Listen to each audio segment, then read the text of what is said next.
Hey everyone, welcome back to Travel Wisdom. Today, we're diving into a big topic in global politics: veto power at the United Nations. What is it, who has it, and why does it matter? We're going to break down what veto power is all about, explore why only 5 countries have this special privilege, and discuss both the benefits and controversies surrounding it. By the end of this video, you'll have a clear understanding of why the veto system was created, and why it's still in place today.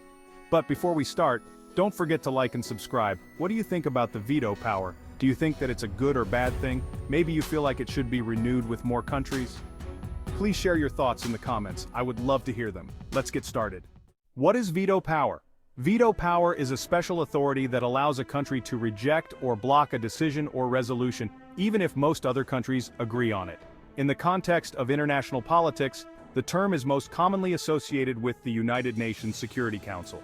If a country with veto power uses it, a proposed resolution cannot move forward, no matter how much support it has from other countries. What does veto power mean? In the United Nations Security Council, veto power means that any of the countries holding it can prevent the Council from taking action, such as imposing sanctions, authorizing military force, or approving peacekeeping missions. The idea behind this power is to ensure that the most influential and powerful countries are in agreement before major global decisions are made. Who has veto power? The countries with veto power are called the Permanent Five, or P5, members of the United Nations Security Council.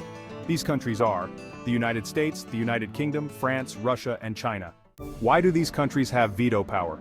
The reason these 5 countries have veto power goes back to the end of World War II. When the United Nations was created in 1945, the world was recovering from the war, and these 5 nations were considered the major powers that had emerged victorious. Here's why each one was given veto power. 1. United States.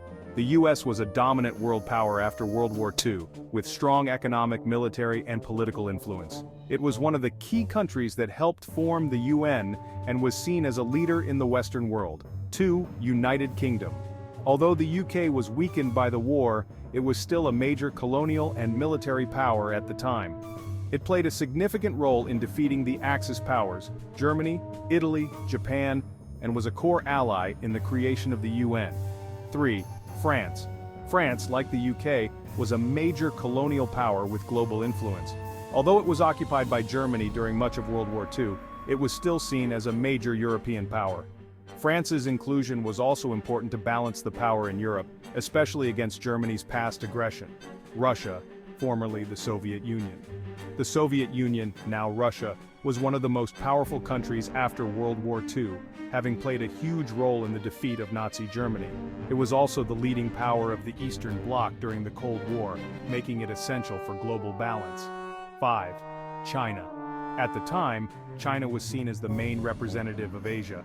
Even though it wasn't as powerful then as it is today, it was recognized as a significant player, partly because of its large population and influence in East Asia.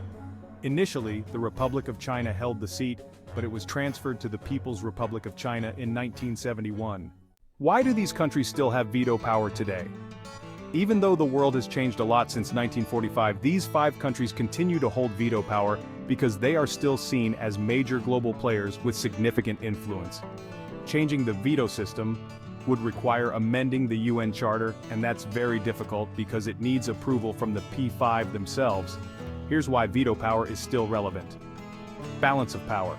Veto power is meant to prevent any single country or group of countries from dominating global decisions. It ensures that all major powers must agree before taking significant action, preventing conflict. The idea was that by giving the most powerful nations a veto, they would be more likely to work together and avoid direct conflict. Historical influence.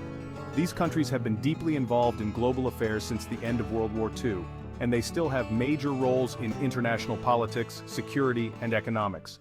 What does veto power allow these countries to do?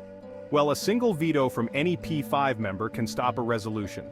This means if the resolution involves military action, sanctions, or peacekeeping, a veto blocks it. The P5 can significantly influence what the UN Security Council discusses and decides. By having veto power, the P5 can protect their own national interests and allies, shaping international laws and actions. Criticism of veto power. Many people and countries criticize the veto system because it gives a small group of nations more control over global affairs. Here are some common complaints. Critics argue that it's not fair for just 5 countries to have such a strong say in global decisions, especially when other countries are impacted by these choices. Sometimes countries with veto power use it to block actions that might go against their interests, even if it would help in crises or conflicts. Some believe the veto power reflects the power structure of 1945, which is not relevant to today's global situation, where other countries like India, Brazil, and Germany have become more influential. Support for veto power. On the other hand, some defend the veto system because it helps avoid direct conflicts between powerful nations by encouraging them to find compromises. It makes sure that the world's most powerful nations are on board before major international actions are taken. With major powers needing to agree, decisions are often more stable and thought out. The veto power is a unique feature of the United Nations that was designed to keep the world's most powerful nations working together. It has both strengths and weaknesses, but it remains a central part of how global politics and decisions are managed today. And that's it for today's deep dive into veto power at the UN. I hope this video helped you understand how the system works, why it exists, and why only certain countries hold this influential power. What do you think about the veto power? Do you think that it's a good or bad thing? Maybe you feel like it should be renewed with more countries? Please share your thoughts in the comments. I would love to hear them. If you enjoyed this video, don't forget to give it a thumbs up and hit that subscribe button for more content like this. Thanks for watching, and I'll see you in the next video. Bye.